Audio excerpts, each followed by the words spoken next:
I knew the moment I stepped into the conference room on the 23rd floor of the downtown Chicago high-rise that something was deeply wrong. The usual setup for a performance review had been replaced by 3 extra chairs pulled tight around the long oak table.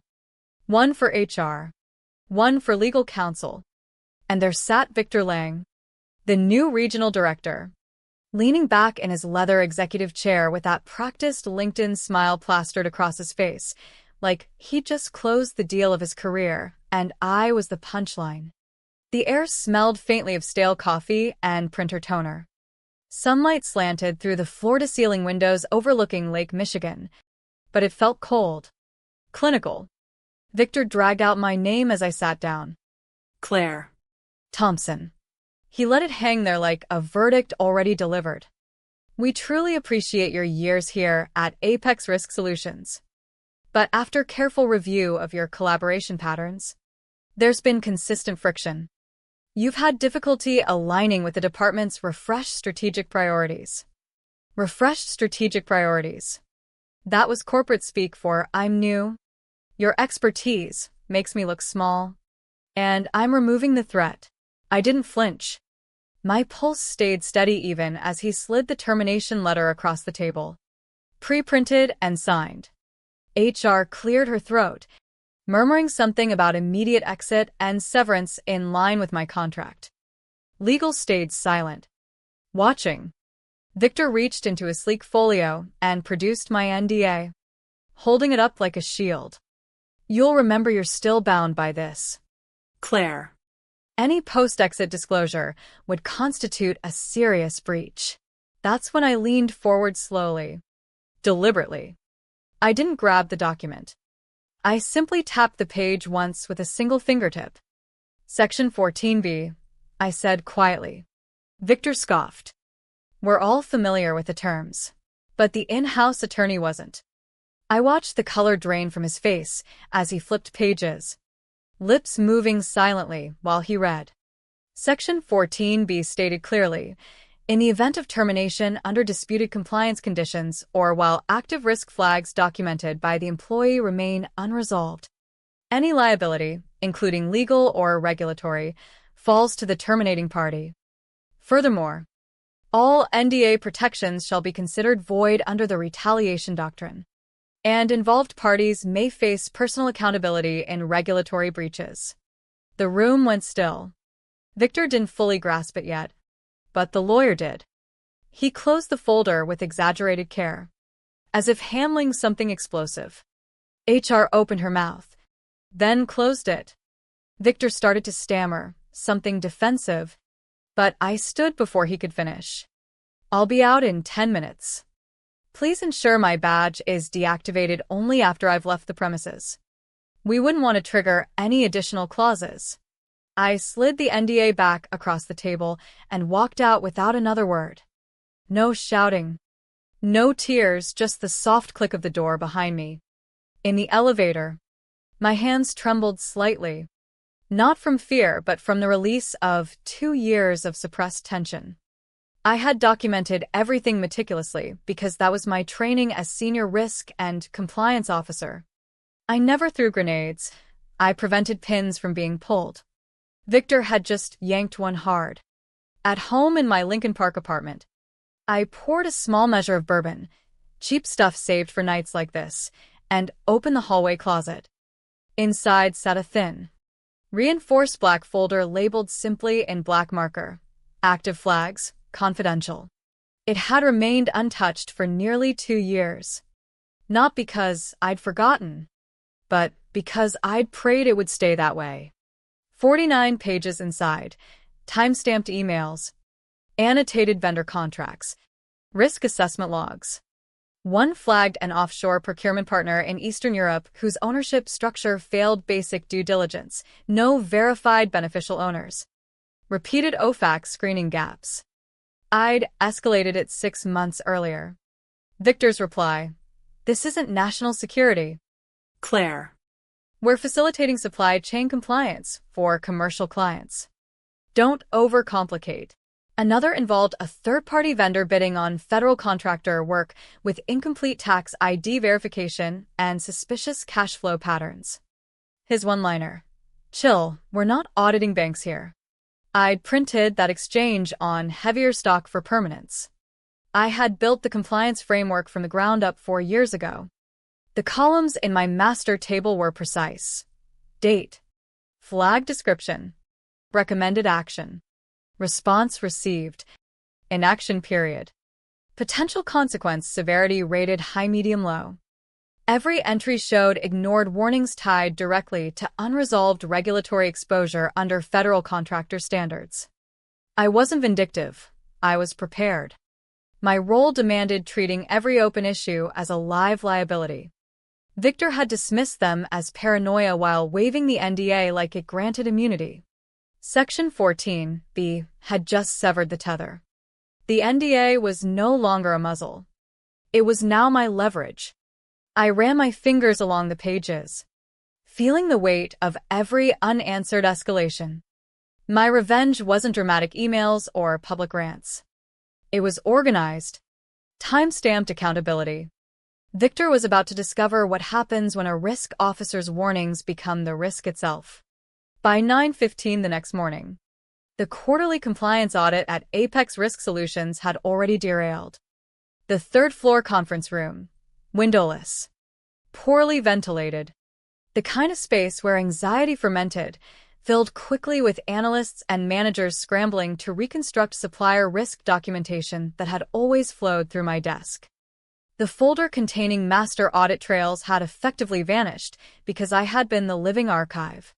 A junior analyst, fresh from her master's program and still believing problems could be fixed with spreadsheets, mentioned my name while attempting to rebuild the vendor verification flow. Victor slammed his palm on the table. Coffee sloshing. Do not mention her name again in this building. The silence that followed was heavy. People exchanged glances.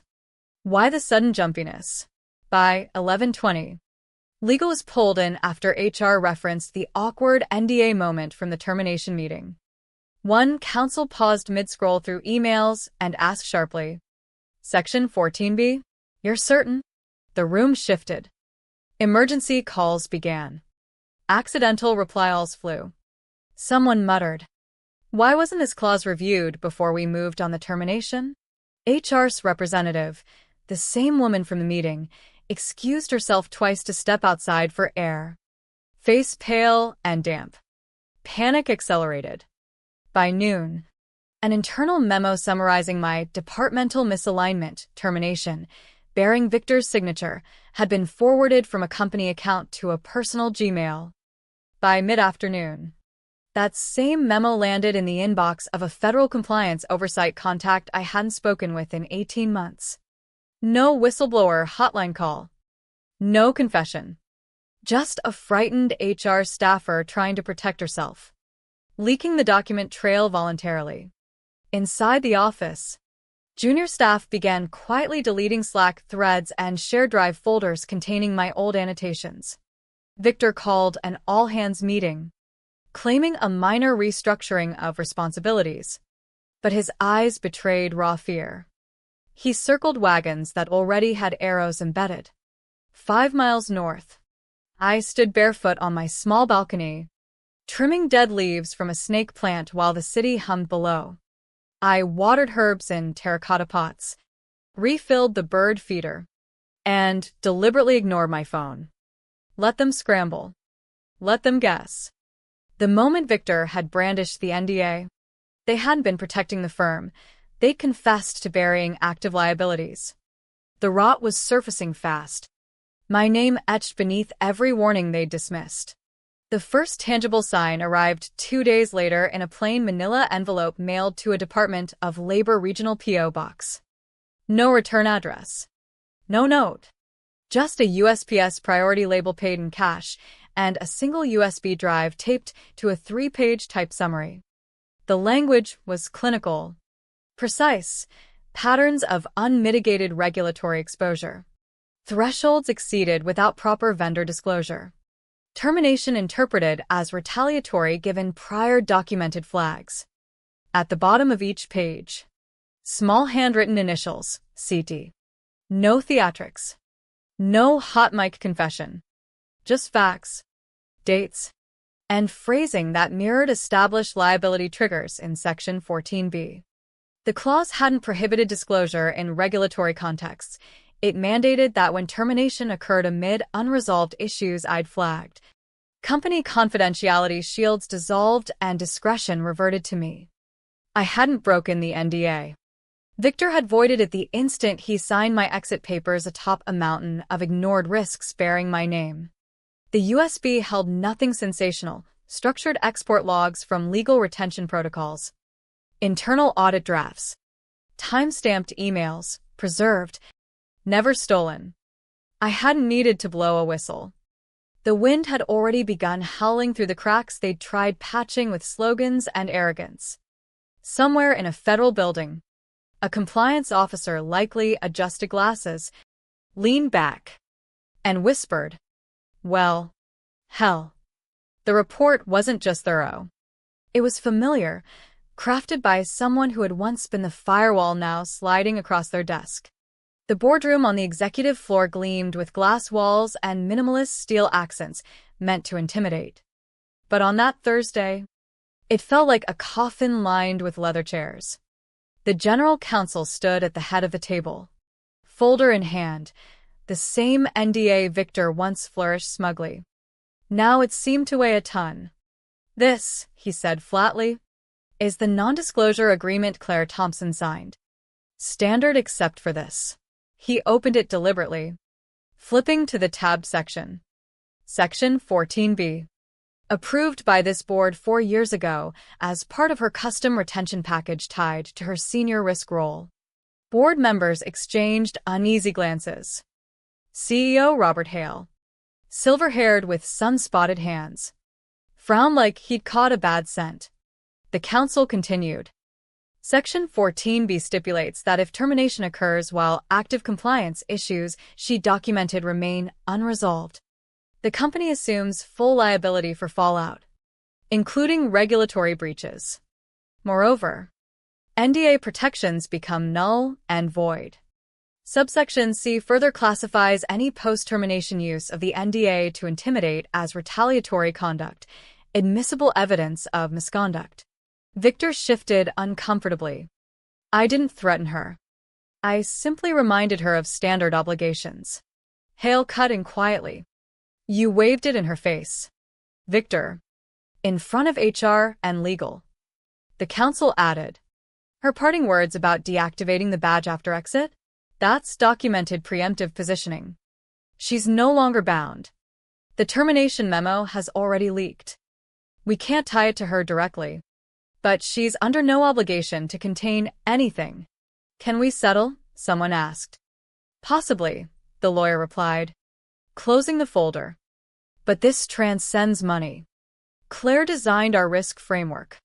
If she cooperates with authorities, we're facing shareholder suits, SEC scrutiny, potential criminal referrals for misrepresented vendor approvals. Victor's face drained of color, sweat darkening his collar.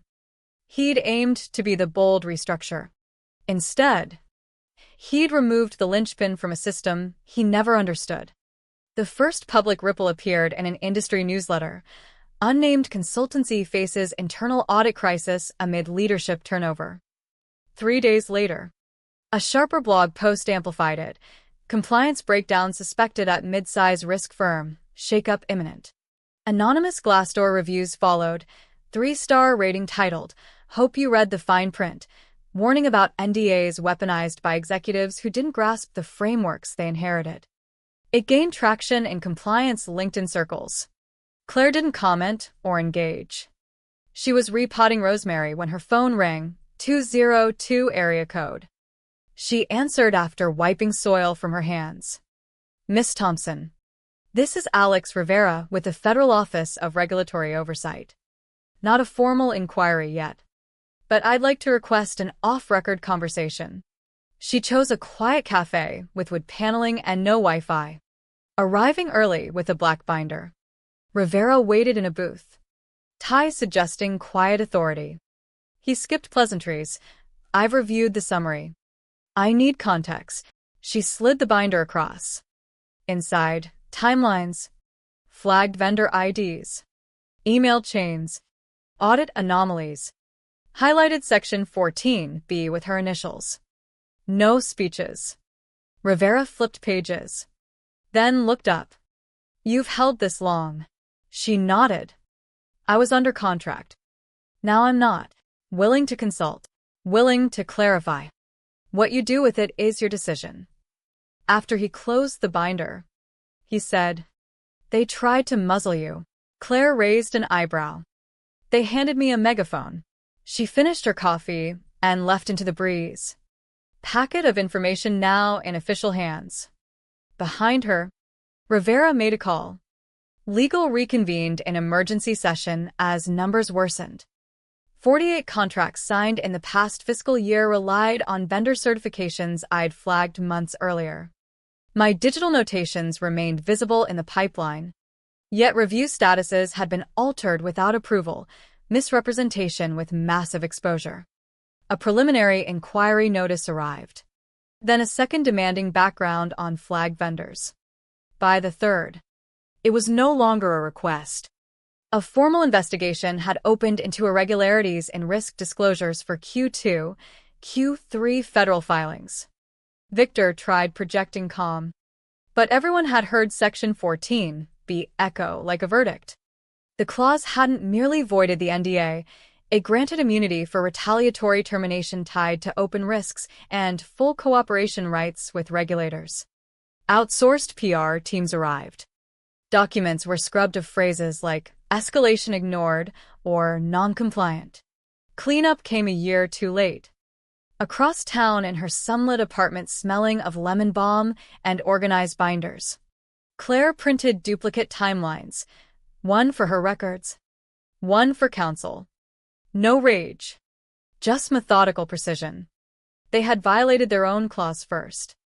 The settlement envelope arrived via courier, 7-figure offer.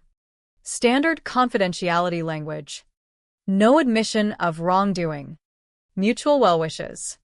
Clause 4.3 stated no restrictions on future employment in corporate risk or compliance. Claire drew a precise line through it, writing in clear script. Except for Victor Lang. Prohibited from holding any advisory, operational, or executive role in compliance, audit, or regulatory risk for a minimum of 15 years. She initialed, signed, dated, and returned it with a simple post-it. Return to sender. Legal accepted the revision without pushback within days. The weight of ignored warnings converted into inescapable legal tonnage.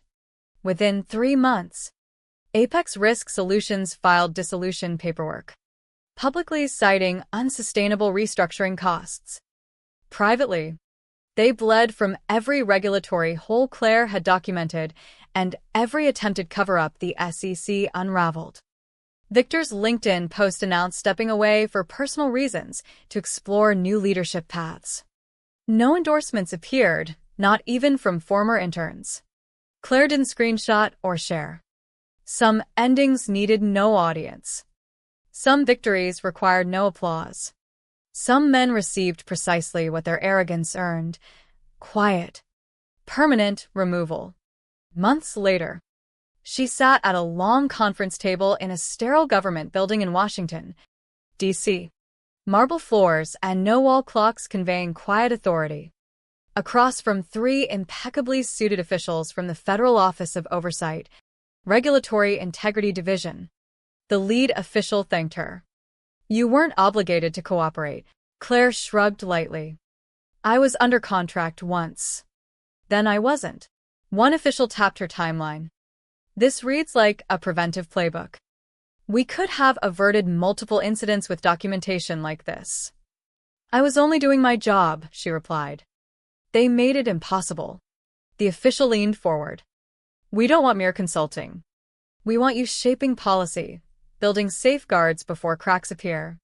He slid a provisional appointment packet, strategic policy development at federal level. No performance reviews laced with politics. No NDAs weaponized. Just authority and purpose. Claire stood, shook hands, packet under her arm. and walked the hallway past a bronze plaque. Do no harm, but take no threats lightly. She smiled faintly, without stopping. Back in her office lined with binders and windowsill herbs, one drawer remained closed containing the original NDA, sealed, labeled, untouched since settlement. Not destroyed, not hidden. A monument to precision, to silence forged into strategy, to knowing exactly when to wait and when the waiting ends. They had written the clause. They had lit the fuse. Section 14B wasn't merely language on paper. It became the countdown that exposed everything. And in the quiet that followed, the real question lingered: how many more warnings sit ignored in offices across America, waiting for the next arrogant hand to pull the pin?